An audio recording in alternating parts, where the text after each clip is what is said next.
Il a pour titre « Ah, donc ça fait mal, le racisme ».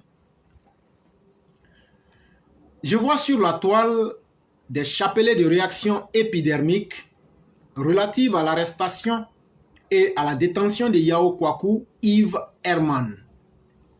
Le concerné, qui est de nationalité ivoirienne, serait en détention au centre Caricol à Zaventem. L'article en ligne va plus loin en posant les questions suivantes. Le DENIF est abasourdi par cette attitude. Sommes-nous encore dans un état de droit en Belgique? Où sommes-nous? N'est-ce pas une attitude qui frôle le racisme structurel, institutionnel et systémique? Qu'a fait l'Afrique et les Africains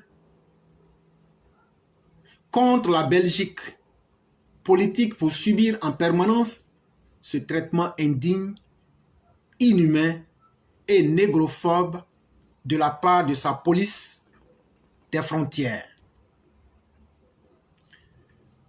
Je déplore ce qui est arrivé à notre frère. Cependant, j'aimerais attirer l'attention des Africains sur nos propres dérives tribales et identitaires dans nos pays, ici en Afrique. En exemple, qui ignore que les Bamileke au Cameroun, les Pula en Guinée et les Djoula en Côte d'Ivoire sont encore victimes de racisme et de sous-humanisation dans leur pays d'origine en 2021.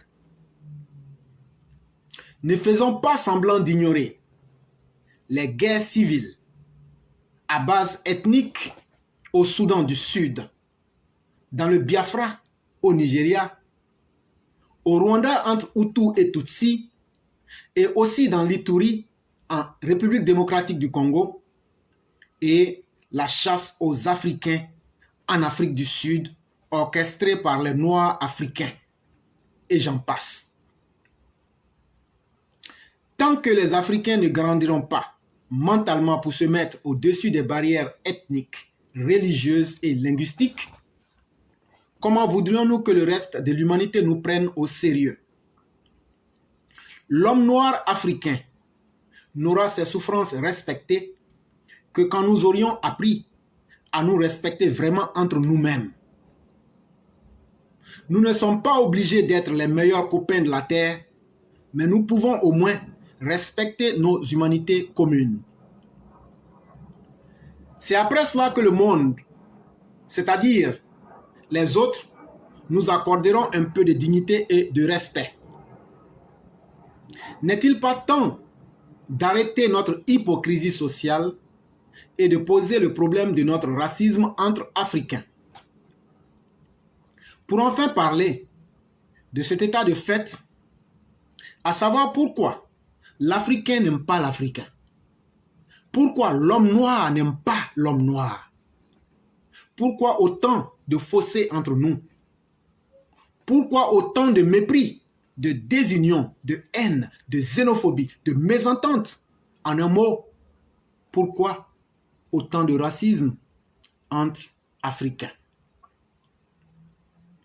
Pourquoi certains Africains se croient supérieurs à d'autres Africains noirs? Pourquoi autant de rejet? Pourquoi? Pourquoi? Et encore, pourquoi? Si nous nous traitons d'étrangers venus d'ailleurs, alors demandons-nous qui sommes-nous en réalité? Pourquoi, par exemple, en Côte d'Ivoire, des Ivoiriens acceptent facilement d'élire un député de la nation dont le père est d'origine ivoirienne et la mère est d'origine française blanche?